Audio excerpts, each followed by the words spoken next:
Hey everybody, and welcome back to my channel, Probation Officer's Perspective. If you're new to the channel, make sure you hit that like and subscribe button. Hit that notification bell to all so you'll be notified of all the new content that I'm pushing out. And with that, as always, man, I want to thank each and every one of you that supports me and supports the channel. If it wasn't for you guys, there would be no channel. And I probably would have gave up a long time ago. So from the bottom of my heart, thank you for all your support. I'm looking a little rough. I'm looking a little old. It's starting to get to me, man. It's starting to beat me up a little bit. It's starting to make me look a little old right now, but that's okay. We're gonna get there.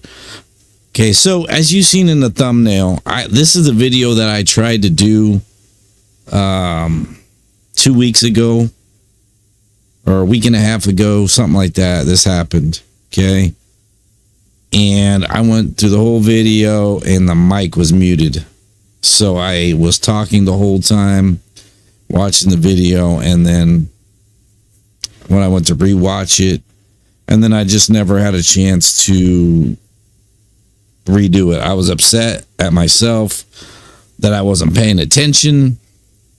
So when I rewatched it, and the whole video and it was about 35-40 minutes long, longer than I wanted it to be, but this failure of the judicial system in every level, and it's a sad situation. I mean, it really is, because this is what my channel's about. This is what I've talked about in my own experience working.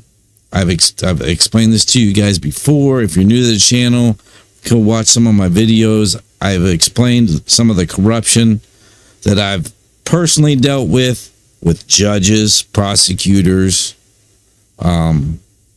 chiefs of police. It doesn't matter. I've had several different positions in the law enforcement field. I've seen it all. Corrupt judges. I mean, I've seen so much corrupt sheriffs. It's just, it's crazy. All the corruption I've seen. But this is what I talked about when I was a felony PO. And when I was a PO, there's a lot of failures in the system. And a lot of people they slide by. You know, they get by. And that's what this one's about. And it hit close to home, because when I was an investigator for the Major Crimes Unit, I worked in this county that they're showing. I worked there. And all because of a stupid couple little failures, judge, prosecutor, even their PO. 2 officers got shot. The one was released. I just checked the update on that. He's doing, good. The other one still got a long road ahead of him of recovery. He had several surgeries. So, anyways, let's get into the video. And if I can find it here. Yeah. I'll make myself smaller. And then we'll get into this video. Hold on, let me get this started first. There we go. I always forget to do that. And I don't know where the best place for me to be is. So let's see. Maybe down in here. I don't know, we'll go. I might have to move it around. But let's listen to the news video. It breaks it down. I don't want to go through the whole thing. I think I edited some of it out because it was just, rambling on. But the key important facts.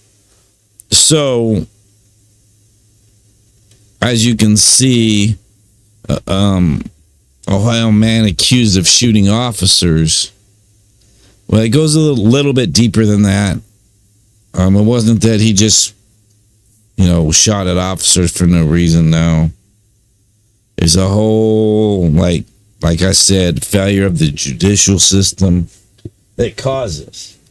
So, with that being said, let's get to it.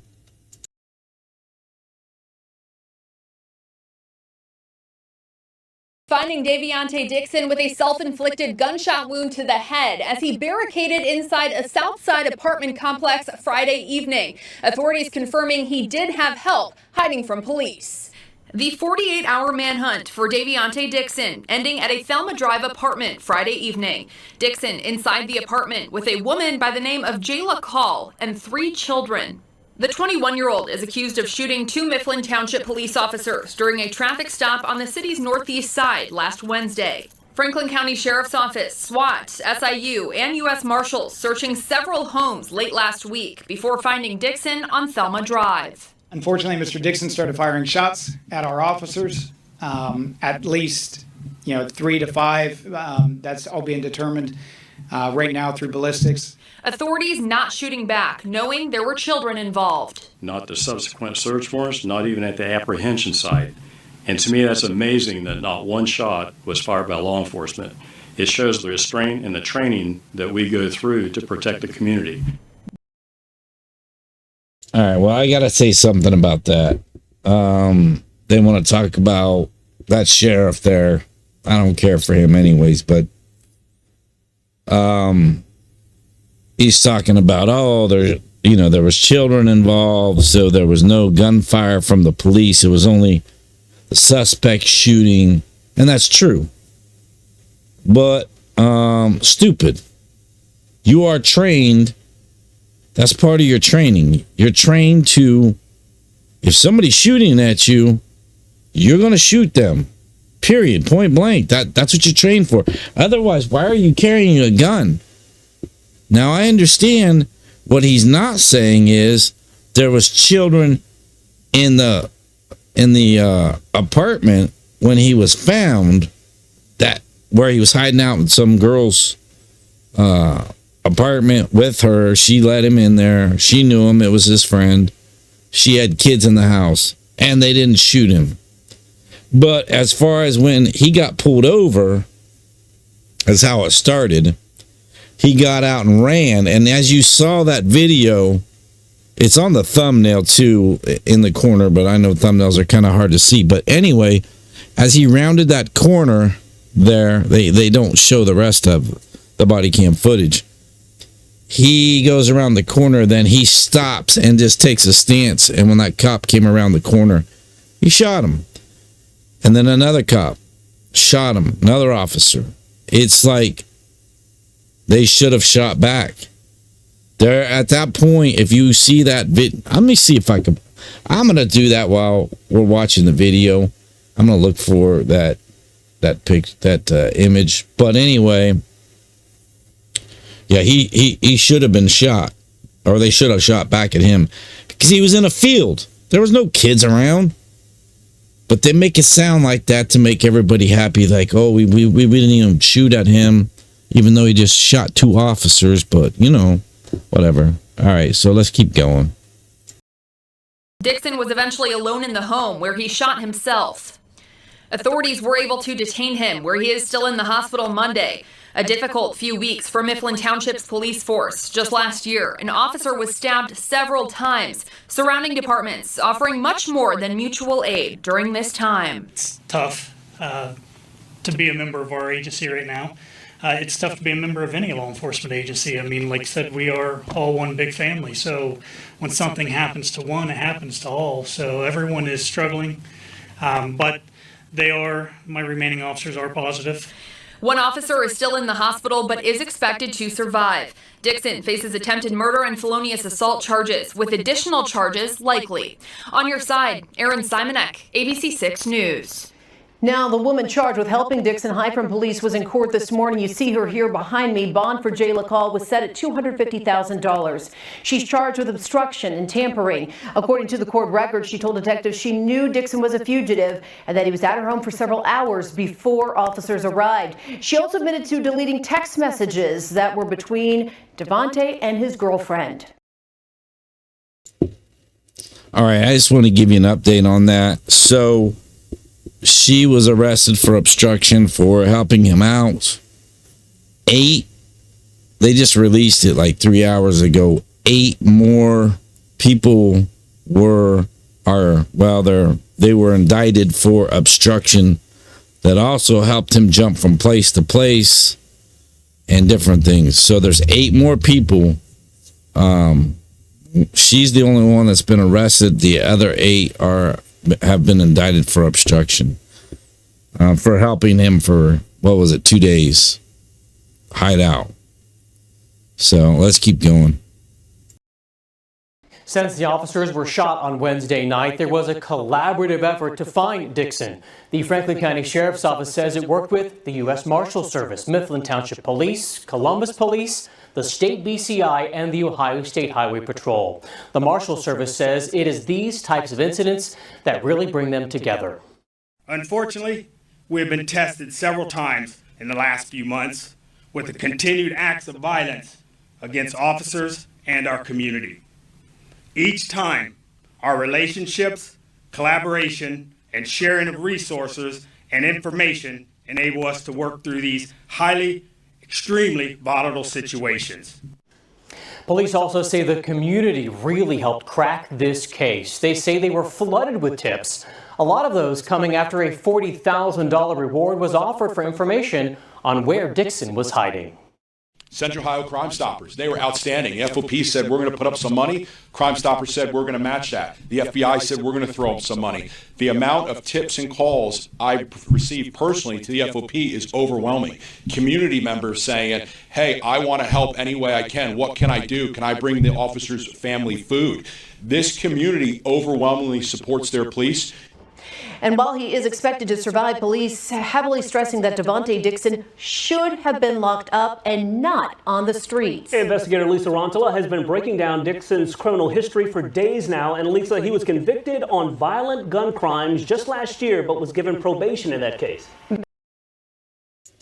Did you hear that? And it took, sorry about that, and it took a journalist, a reporter, investigative reporter, to figure this out and put this out. And you're going to be shocked at what you hear. But yeah, he was charged with some violent crimes. You're going to see that right now. And with a gun. And he got put on paper. Should have been sent to prison. But listen to what the judges, they didn't interview the judge. What the prosecution says, their response, what the judge said, or what the judge did. This guy should have not been on paper. If he was on paper and he was that violent, which I worked intensive, so I had all the violent offenders. Obviously, somebody was not watching him. They were not paying attention. The PO was not doing his job either. So it just goes right down the ladder. I mean, let's keep going. That's right, Rodney. Jessica, today law enforcement responded to my ongoing reporting of Devontae Dixon's sentencing from last year. He was convicted of breaking into his ex-girlfriend's home, threatening her with guns, and having a Glock Switch.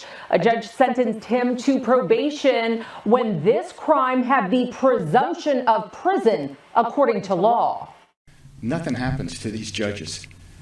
They just say, oops, I made a mistake. I shouldn't have done that. I like this trustee here for Madison Township, how he puts the judges on blast. Obviously, they don't show him for very long, but he puts them on blast because it's true. These judges just say, oops. And I worked with a oops judge. I've talked about this several times when I worked in as a PO. One of the judges I worked for, he was an oops judge. And he was an oops to a lot of chomos. And one judge went to federal prison, but he's still sitting on the bench today. And he would slap them on the wrist and give them paper, yet send somebody to prison for 10 years for selling weed. You know what I mean? That kind of shit. That's the oops. You know what I mean? Or violent people like that. They should be, sitting in prison, not running around on the streets. And then their PO ain't doing their jobs neither. Nobody is. Anyways, let's keep going. And they go on to the next case. That Sheriff and police union all agreed in saying the previous sentencing of Davante Dixon was a failure by the Franklin County court system. Dixon could have faced up to 16 years in prison for his gun convictions and threats of gun violence made to his ex-girlfriend. Instead, he served 16. Okay, now let's just get this. So, if you have no criminal history, when I was a PO, if you had no criminal history and you were charged with, okay, we have 5 felonies here. It's not A, B, C. It's one being the highest, 2, 3, 4, and 5. 5 being the minimal lowest felony you could have, which that went into effect in like 1998. 99, I forget when the law changed. That used to be a misdemeanor, and then they made it a felony 5. It's automatic probation, though. Felony 5 is usually automatic probation. Felony 4 now is automatic probation. Felony 3 depends on your record. I mean, they really don't do shit anymore. But he was looking at a 16-year sentence. The aggravated burglary, I know back in the day, they have just over the last, I want to say 5 years, they have gotten so soft on crime. It's ridiculous, and people are suffering. Kids are suffering, all due to that. But let's keep going.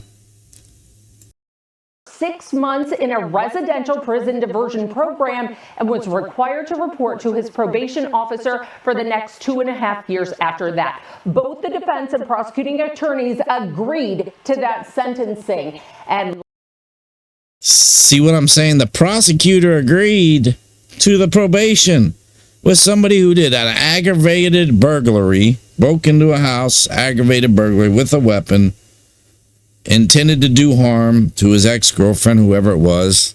I think it was his ex-girlfriend, with the firearm. There's no ifs, ands, or buts about it. Like I said, the laws have changed. Everybody's soft. The judges are soft. Oh my gosh, it's ridiculous. And because of that, 2 officers got shot. Could have been worse. I talk about this all the time. Could have been worse. last week, I showed you this statement sent to me by the Franklin County Prosecutor's Office. In part, it reads the defendant was young, from an impoverished area, and had very few prior offenses. I ain't never heard of that shit in my life. He is man enough to break. Okay, first of all, you're going to hear he was an adult, so they make it sound like he's young, like as in a juvenile. That still doesn't excuse it. He was young, from an impoverished area, and had very few offenses, prior offenses. Okay, being from an impoverished area doesn't mean jack shit. Yeah, there's more violence, but does that mean you get a free ticket, a free card? No. And I can tell you right now, people watching this video right now that have come from an impoverished area, the hood, whatever, and that's where you grew up, you didn't catch no breaks like this dude did. Guaranteed you didn't catch a break. But this is the prosecutor agreeing to this deal. A rehabilitative approach. What's there to rehabilitate? There's no drug offense. He never admitted to having any drug issues or anything, and that was never brought up. Straight violent, stalker, whatever you want to call it. But let's get on. Law enforcement responded to this very statement today. Besides that, we're going to look into how old he was, 21, and that he was from an impoverished community. So he was 21 years old when they said, oh, he was young. He was young, and he only had a couple things on his record. 21. I do not know what that means. The majority of this violent offenders' victims were from impoverished communities. I contacted the prosecutor's office again today to ask if the victim also agreed to that sentencing of probation last year. I was told the victim was okay with any decision the prosecutor made. Of course he's gonna. I mean, anybody in their right mind's looking at all those charges, knowing that they could go to probably at least 10 years in prison. Out of that, 16 is probably the max. Gonna go to prison for at least 10 years. Oh, but how's probation sound to you? Oh, shit. Yeah, whatever you feel. Well, shit, yeah. Anybody in their right mind is going to take that. He should not have been on the street, period. The judge, the prosecutor, and the PO not doing. I feel like the PO was involved too, not doing his job, keeping up. I bet you if I look him up, I never did that research on that. He was probably on the run from probation too. She just wanted Dixon to stay away from her. Another big point here, one of Dixon's convictions last year was having a Glock Switch that can convert a gun into an automatic weapon. In federal court, the possession of a Glock Switch could lead to a 10-year prison sentence alone. On your side, I'm investigator Lisa Rontola. Well, that's it for that. But yeah, so he had a Glock Switch, federal charge too. They didn't do shit about that neither. Nothing. Zilch. Man, this is what I was talking about. You know, I worked with this. It's so frustrating, like, because a judge is an elected official or appointed by the governor. It's really hard to get somebody like that out, but when the people in the community don't know what the judge is doing and aren't paying attention, a lot of shit gets slid by. Trust and believe, I've seen it. And I used to get so mad. I've done videos about it, especially with the chomos, letting them off easy when they should be racking them up. I already always talk about it. Out to the firing range is what I feel, but you know, it is what it is.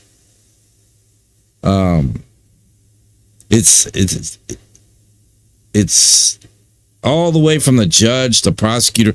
How could a judge sit there, honestly, look at his record, and then say, you know what, I'm going to put you on paper. You know what I mean? For 2.5 years, you're going to go to a treatment program for 6 months. Are you shitting me? And then he had a Glock Switch, which is not state, that's federal. I mean, it's frustrating. It's very, very frustrating. And I've done this before. I've said it before. It gets old, but luckily nobody else was hurt or injured. The 2 officers that were shot, again, they should have shot back. Oh, I wanted to show that image. I was able to find that image. So let's pull that up.